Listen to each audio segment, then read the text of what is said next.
Buenos días, continuamos con las entrevistas de Hagan Lío. Esta es un poco especial porque nos hemos venido a un entorno, como veis, muy verde, espectacular. Estamos en el campus de la Universidad de Navarra, que es donde Daniel y yo estudiamos. Somos compañeros de clase de la licenciatura en Teología Dogmática y hoy, aprovechando la fiesta de San Francisco de Asís, pues Daniel nos va a hablar sobre el santo y también sobre Rubén Darío, porque tiene un poema muy bonito que habla de la vida del santo y es al final de su vida, por lo tanto es muy significativo. Buenos días, Daniel, y gracias por estar con nosotros. Buenos días, Ramón, gracias también a ti por invitarme a compartir este espacio con ustedes. Efectivamente, yo soy el padre Daniel Ibarra de Nicaragua, de la diócesis de León, una iglesia muy hermosa, muy bonita, de las más antiguas en el continente americano, y la diócesis madre también de la iglesia nicaragüense y de la iglesia de Costa Rica. Una diócesis muy, muy especial, con mucha historia, especialmente en el tema evangelizador. Y pues en esta ocasión, en el contexto del Día de San Francisco, pues desde el corazón, ¿verdad? Queremos dirigir al santo una súplica para que nos haga todos instrumentos de paz. Sabrán ustedes por qué digo esto y lo comprenderán muy bien en este mundo tan necesitado de paz, en nuestra sociedad tan necesitada de constructores de paz, y también en mi país, ¿verdad? Pedir al santo la intercesión y también pedir para que nos haga a todos custodios de nuestra casa común, la tierra, tan querida, tan amada por Dios, y de esa manera también tiene que ser tan querida y tan amada por nosotros, pues ha sido puesta en nuestras manos para cuidarla, para amarla, para llevarla también en el plan del Señor a la plenitud. En este contexto de la fiesta del Santo, hemos querido rendir un homenaje, Ramón, a San Francisco de Asís, con uno de los poemas más hermosos escritos por el poeta nicaragüense Rubén Darío, mi compatriota, ¿verdad? Es curioso que poco se habla de Rubén Darío, y es un autor, un poeta que revolucionó la lengua castellana, ¿verdad? Pero hay otros poetas en Nicaragua de los que se hablan más, como por ejemplo de Ernesto Cardenal, ¿verdad? Y también insigne, con muchos méritos. Pero hoy vamos a hablar un poquito de Rubén Darío, que nació el 18 de enero de 1867, en la ciudad de Matagalpa, un lugarcito que se llama Metapa. Esta ciudad de Matagalpa les sonará a algunos, especialmente en el contexto de hoy. Ahí, pocos días después, fue trasladado a la ciudad de León, a mi diócesis, y fue criado por sus padrinos. El 3 de marzo de ese mismo año era bautizado en la Real e Insigne Basílica Catedral de la Asunción de la Bienaventurada Virgen María, la Catedral de León. Posteriormente, en sus años de niñez, fue un niño prodigio. A sus 3 años ya leía y empezaba a hacer sus primeras composiciones. Nutrido bajo la sombra de los padres jesuitas, fue aprendiendo la savia, la educación, y fue desarrollándose en ese ambiente un poco difícil para él, porque no fue criado por sus padres, sino por sus padrinos, pero de mucho esfuerzo y de mucho trabajo. Tuvo dificultades incluso para estudiar por la falta de oportunidades para él, lo que le obligó a aprender algunos otros oficios como el de barbería, y a los 14 años tuvo que empezar a trabajar, pero empezó a trabajar en la Biblioteca Nacional. Entonces ahí tuvo la oportunidad de conocer variedad de autores, y para entonces empezó a aprenderse de la A a la Z el diccionario. Un adolescente prodigio, y hacía sus primeras composiciones poéticas, ya tenía sus primeras obras para entonces, poco conocidas, pero con mucha riqueza, del Rubén, el Rubén infante, el Rubén adolescente, que tenía un espíritu revolucionario, contestatario por el ambiente en que vivía, ¿verdad? Recordemos el contexto de la segunda mitad del siglo XIX, y sobre todo en nuestro país, el tema social, que a él le golpeaba mucho, a él le interpelaba mucho, y eso hizo que Rubén Darío tuviera una voz profética, digamos, en su tiempo, ¿verdad? Su primera obra, Azul, que es una de sus obras representativas, publicada en Valparaíso, Chile, Esta obra tiene muchos poemas cuyo contenido son de denuncia social.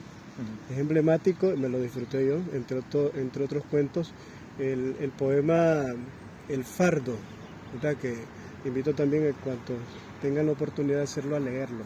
Hace una denuncia social del aprovechamiento que se hacía especialmente en un puerto de Nicaragua del más pobre, ¿verdad? Y luego la segunda obra de Rubén Darío más importante es Prosas Profanas, como su nombre lo dice, ¿verdad? Profano. Habla del Rubén Darío joven, en el esplendor de su juventud, del Rubén Darío que busca un puesto en la sociedad. Todo el contenido de esta obra tiene el fondo novelesco, el fondo también es erótico, ¿verdad? El Rubén Darío de la juventud, y también un poco el Rubén alejado de la fe, ¿verdad? Como muchos procesos de personajes insignes que hemos visto, ¿no? En algún momento tienen esta crisis de fe.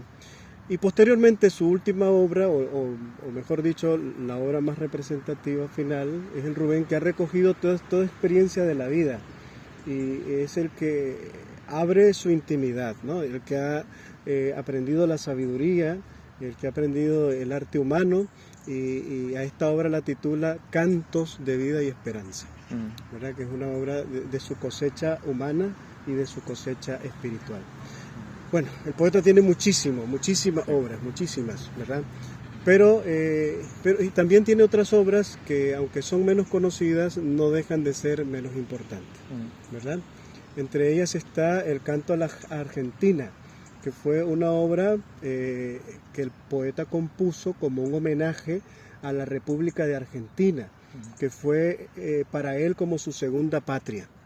Esta obra fue realmente solamente un poema, ¿verdad? Pero el poema más largo del poeta, con 1001 versos.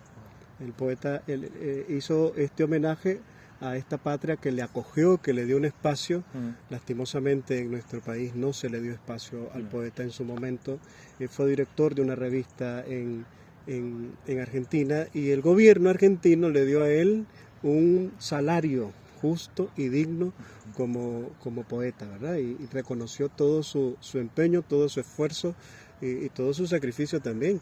Es interesante, Ramón, que la vida del poeta no es fácil, es una vida de luchas, y prácticamente fue un autodidacta, ¿verdad? Porque no hay registros de que haya finalizado sus estudios, ¿verdad? Pero miremos pues que es un autor de referencia mundial, ¿verdad? Esto es ejemplar, ¿verdad? Sí se puede cuando se quiere y cuando se esfuerza, parte de los dones que Dios pone en cada uno de nosotros. Pues entonces dentro de esta obra se incluye también dos obras que tienen sentido espiritual. Por ejemplo, La Cartuja, una obra muy importante también, que expresa toda esa necesidad, esa sed del alma espiritual de Rubén Darío, de su deseo de Dios, ¿verdad? Y su deseo también de conversión. Y otra obra que se anexa a la obra del Canto a la Argentina es Los Motivos del Lobo, ¿verdad? Que es una obra publicada en Perú en 1913 y que el autor la agrega al Canto a la Argentina.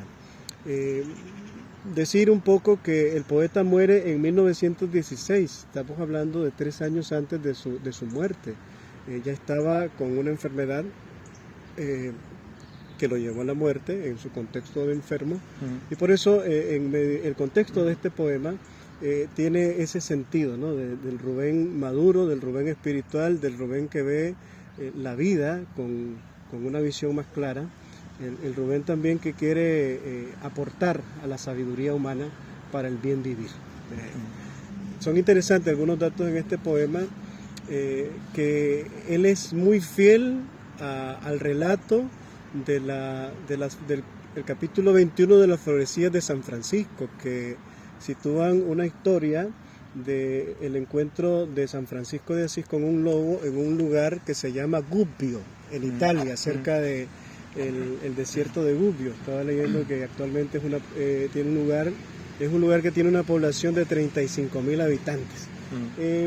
Pues el contexto es este, y se narra el encuentro del santo con la bestia, una bestia que causaba horror, espanto y muerte al ganado, a los campesinos en este lugar, al país había asolado, y el santo va y quiere domesticar al lobo, y lo hace. San Francisco de Asís lo hace en la historia, y luego se lleva consigo esa amable casa, lo vamos a escuchar en el poema, y la gente se quedó admirada por esto. Pero ¿qué pasa? Bueno, según el relato de las florecillas, el lobo muere de viejo con el santo. Pero Rubén Darío da unos aportes que son muy interesantes al relato, le da su propio acento, le da su propio sabor, porque quiere darnos un mensaje, ¿no? Uno, el tema de la rima, ¿verdad? Que el lugar original se llama Gubbio, y en el poema originalmente el autor escribió Gubbia para hacerlo rimar. Y lo segundo es el hecho del fin de la historia, que en el relato de las florecillas el lobo muere domesticado y manso, pero en Rubén Darío el lobo retorna agresivamente a hacer la desolación que se dice al inicio. ¿Por qué lo hace el lobo? Por la maldad del corazón humano, ¿verdad? De alguna manera eso quiere señalar el poeta, y quizá posiblemente esté de fondo aquella idea, ¿no? De que el hombre es el lobo del hombre, ¿no? Es lobo del hombre. Entonces, bueno, espero que les guste la obra de Rubén Darío. Es un homenaje para el seráfico padre San Francisco, y también una oportunidad para conocer un poco de este personaje nicaragüense. Muy bien. Muchas gracias, Dani.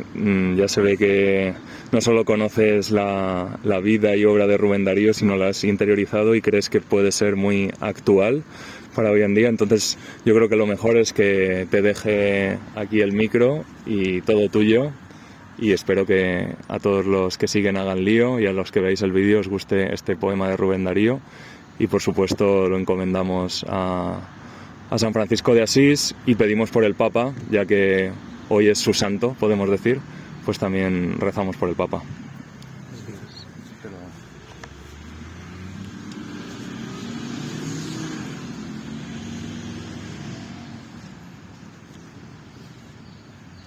Los motivos del lobo.